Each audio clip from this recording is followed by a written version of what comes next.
Bill, do you think a lot of people are still saying, you know what, 2025 is almost over with. We only got a few more months left. Yep. And they're like, you know what, the holidays are coming up, and I'm just going to wait till 2026. So we're going to talk about is take a break, don't look for a house, or do you think it's still a good time to buy? Or is it a bad time to buy? It's kind of a loaded question. So to answer the first part, yes, it does traditionally slow down during the holidays, which, I mean, come on, it makes perfect sense, right? Spending time with family, friends, whatever. Everybody's, getting ready for the holidays, whichever holiday you choose to celebrate.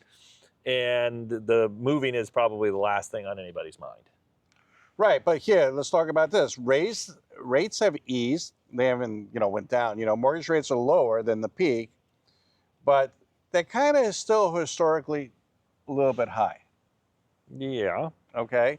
So a lot of people are saying right now, you know what, I'm going to wait and see if rates get lower, because, when they say, oh, they're going to do another 0.25% price cut, and then they'll do another one towards the end of the year, and then a new Fed chairman's going to go in and he's going to cut it even more.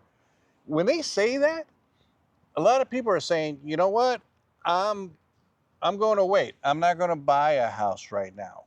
But say all these cuts happen, and say it does trickle down to mortgages, okay? What is going to happen to the price of homes? So it's a loaded question. I know where you're going. Okay. So they cut rates. Yeah. Because there's a new Fed chairman, and we got 2 more 0.25% rate cuts and everything. And then more and more people are going into the market. What's going to happen to the average price of a home?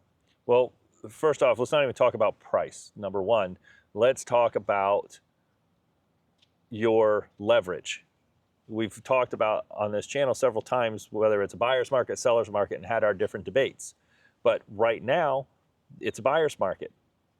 Well, the less inventory, now when more buyers come onto the market, whether it reduces the inventory drastically immediately or not, the less inventory you have and the more buyers you have, obviously is going to make it more difficult, and you're going to lose your leverage. So to answer your first part of your question, now could be a really good time if you're considering buying. If you're waiting on a 0.25% rate reduction, how much is that 0.25% actually going to affect you versus maybe you pay an extra $20,000, or you don't have any leverage to get, as an example, a $10,000 credit towards a rate buy down to get you to that interest rate that you're kind of getting to, but you have the seller pay for that because you have the leverage to negotiate because the thing's been on the market for 60, 80 days. Right? Well, that's the whole thing is right now they have more negotiating power right now. But, and, say, okay, you're going to wait till the rates go down. So there'll be more people on the market. The economy might be coming back. And last year, before even Trump became president, I said it doesn't matter who's going to be in the office. The first 6 months, a year is going to be a rocky. Check those videos out because I said it. I don't care who's in there. Yeah, it didn't matter. It didn't matter, but over time, the policies were in place already. The policies were in place already. But like Miami, this article that I was reading, depending on what happens with the mayor's race in New York, a lot of people want to leave the 5 boroughs and move to Miami. Okay, that's what they're getting phone calls for. But let's say, I'm not even saying if it's true or if it's not true what they're reporting, but let's say it's true.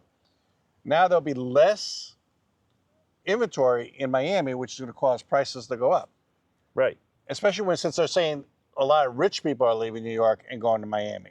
So they don't care about, They're not as affected by that 0.25% doesn't really mean much to them when you're looking at those price points.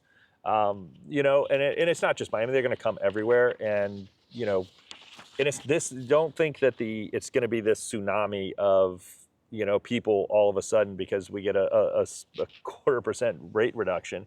But it is going to start opening the door, and more people are going to start coming into the market. I read an article. I'm not going to cite where it was from because I don't remember off the top of my head, but I did read an article that was pretty reputable, and they're pretty on point with their predictions. But once we get into that 5 range, just as long as we have a 5 in front of it on interest Yeah, rates. I read that too. I know which one you're talking Yeah, about. I mean, we're talking 400,000 buyers sitting on the sidelines, which could really equate to another 800,000 sides of a transaction, because there's always 2 sides to a transaction. And that's that's a big difference coming from the low that we've had right now. At around 4.1 million transactions Yeah. annually, on a national level. So here's some stats. 30-year fixed mortgage, 6.27% on October 16th, according to mortgage rates. It was decreased. Existing home sales, 4 million from SAAR inventory, 4.6 months medium time on market. Median price, 422,600 as of August 2025. That's a whole national homes snapshot. Home prices still went up 2.3% year over year as of July 2025, the U.S. House Price Index. So prices overall still went up. Yeah, it's still climbing. So, and the people have to understand the prices that are coming down is people that priced their homes too high at the beginning. Right. There's a difference of what the home value is, and then just when you see these price reductions, I saw a listing that came down because I toured it. I took my clients there. $100,000. I mean, this was a really expensive house, but it came down $100,000. That was the price reduction. $100,000. That's crazy to me. Listen, like I always say on every video that we talk about this subject, I say, forget about what's going on in the market, forget about what the trends is, look at your individual situation. Yep. What could you afford? If you could afford a $3,000 payment, I'm just throwing out a number, with insurance and taxes and everything, then work yourself backwards and figure out what kind of house you could afford. Things that you have to consider, okay? And I'm not saying it's just the perfect house might be on the market for you now that might not be on the market for you in 2026, okay? So look at your income, look at your credit score, okay? Because credit score will affect what kind of rate you get. Yep. Okay? Look how much cash you have to close and put down. That's really important. Insurance and taxes. Look, if you're looking at a house, don't just look at the house itself and the principal and interest, and don't base, your payments on what the mortgage company qualifies you for, because especially here in Florida, what you're paying for taxes, they're basing it on the previous owner, but it's going to get reassessed, once you buy the following year. And get insurance quotes, and be careful with adjustable rates, because a lot of people are doing adjustable rates right now because, people get in trouble with those.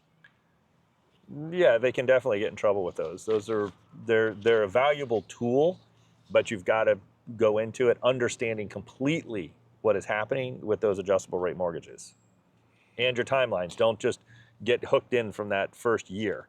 Really pay attention if it's a 3 or a 5 year ARM. Pay attention to those dates, and those things are very, very important. Here's some national stats, okay? Income needed to afford a typical U.S. home is $117,000, 82% more than renting.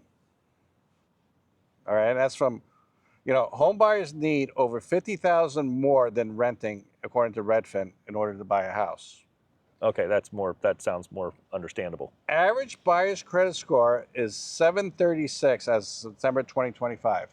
So you got to have a decent credit score, If your credit score is in the 5s or, low 6s, it's not going to be as easy. So if you have a credit problem, work on that, Prices are up still 60% since 2019, okay? And year over year, over nationally, they're up 3.9%.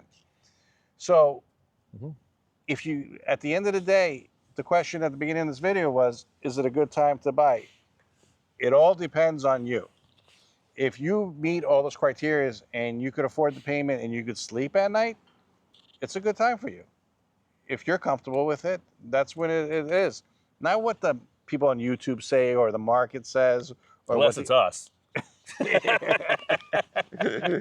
Don't listen to those other YouTube people.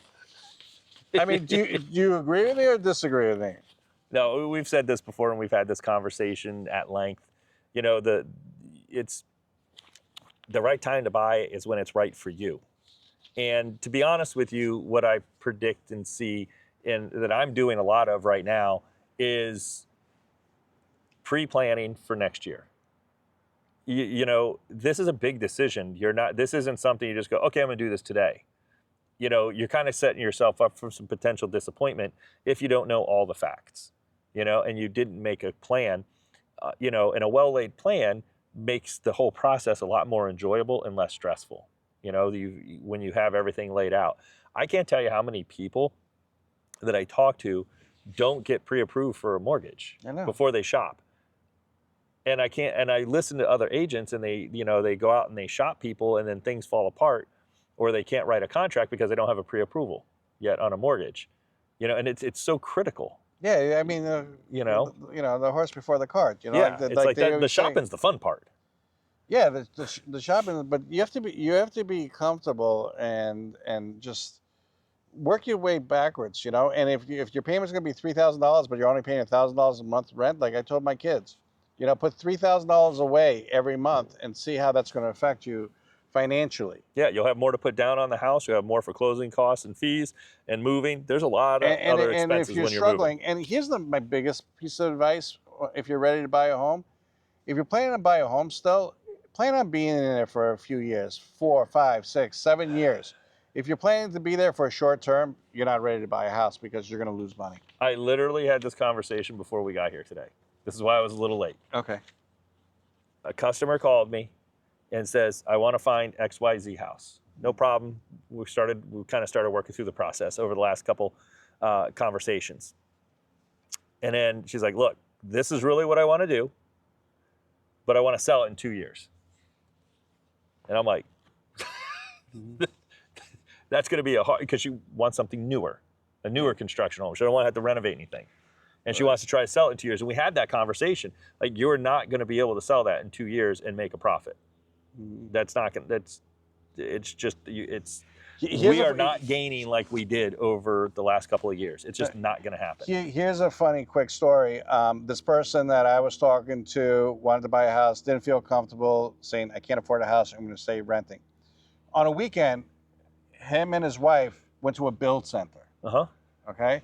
Right over here locally. They went to a build center, they walked in, and they walked out with a contract on a house because the build center had the mortgage rate and the deal that made them comfortable.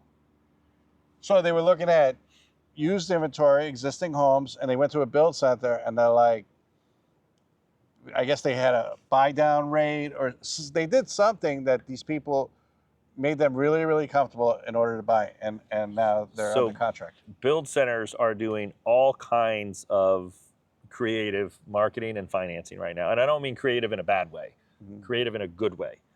And because they don't want inventory sitting, they have to move the numbers, and they buy in bulk.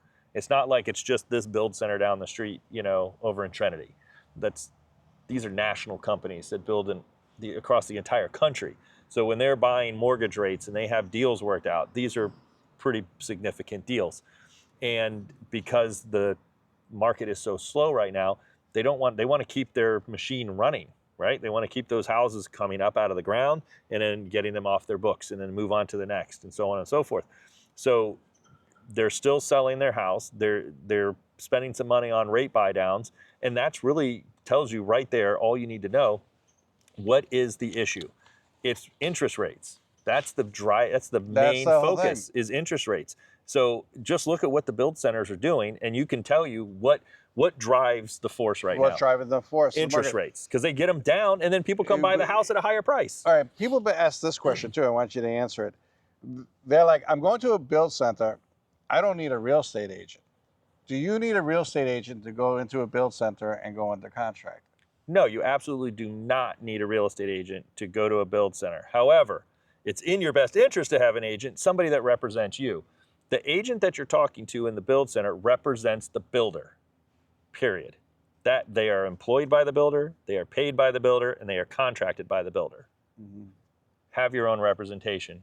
Because people ask me all the time, it's like, could I have a real estate agent in the new build center? Yes, you absolutely can. You can absolutely have a real estate agent in the build center. if you want more information on it, call me, talk to me. I'll give you all the pointers, and We're even if it's not my we're area. going to start talking about these new developments more and more on this channel. So if you're into new construction, make sure you subscribe. Anyways, that's today's video. Do you have any other questions or? Do I have questions? No, I I'm mean, good. answers. I'm good. I think you answered everything, Jimmy. All right. Anyways, appreciate you guys watching.